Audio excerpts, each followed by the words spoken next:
بسم الله الرحمن الرحيم، والصلاة والسلام على أشرف المرسلين سيدنا محمد النبي الأمي وعلى آله وأصحابه أجمعين. ازيكم يا حبايبي؟ عاملين ايه؟ هنعمل ايه مع بعض النهاردة؟ هنعمل حاجة باردة وسريعة عشان الحر ده.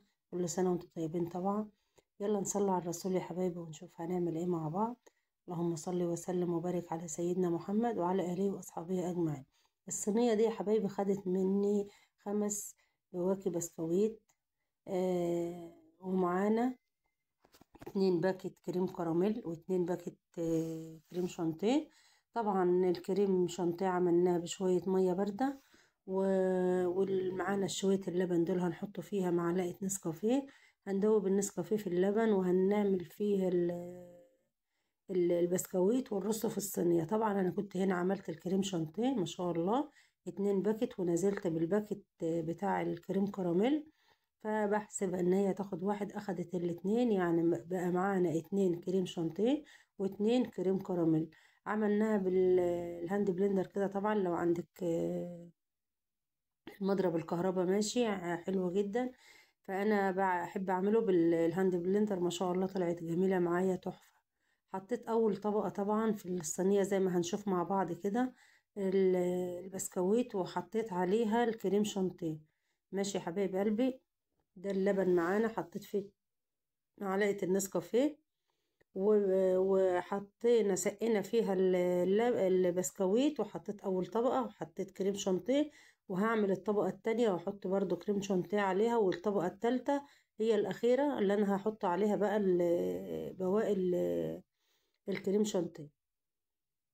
ماشي يا حبايبي، عايزة أقول لكم تحفة تحفة تحفة ما شاء الله ولا قوة إلا بالله. ما أخدتش مني وقت، وباردة وسريعة. طبعا حطيتها في الفريزر عبل ما أكلنا وخرجتها، يعني يا دوب مسافة ما أكلنا بس وخرجتها. هتشوفوا الجمال بقى ما شاء الله ولا قوة إلا بالله.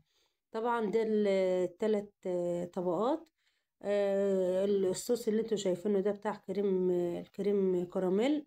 هنعمله على الوش كده، وهنزينها بقى بالخلة او الخلة طبعا، او بتاعة الشيش طاووق. ماشي يا حبايب قلبي. طريقة سهلة وبسيطة جدا، ما اخدتش مننا وقت خالص. طبعا اللي ما عملش اشتراك يعمل. نوروني طبعا في قناتي فيها كل اللي انتوا بتحبوه او اللي انتوا عايزين تعملوه. البنات اللي لسه داخلين جداد المطبخ عايزين تعرف اي حاجة انا بقدم، اي حاجة انا بعملها بطريقة سهلة وبسيطة جدا.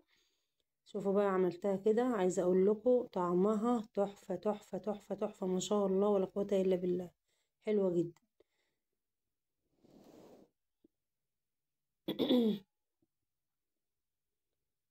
يا رب تعجبكم ويا رب تجربوها وتعجبكم.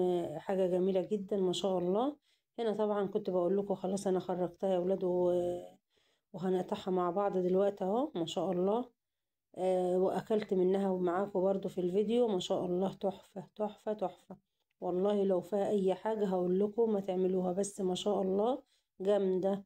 انا كنت بقول لكم دلوقتي للامانة انا دخلتها يا ولاد الفريزر شوية وخرجناه. انا طبعا ماسكة التليفون في ايدي. طبعا اللي كانت بتصورني ام انس، بس احنا عندنا طبعا سليم مخلينا مش عارفين نعمل اي حاجة. وكل الفيديو ده انا ماسكة التليفون في ايدي والله.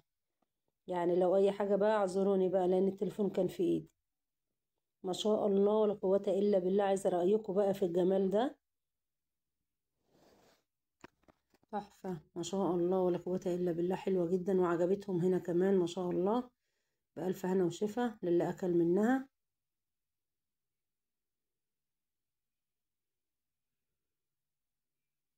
جامدة جامدة جامدة جامدة.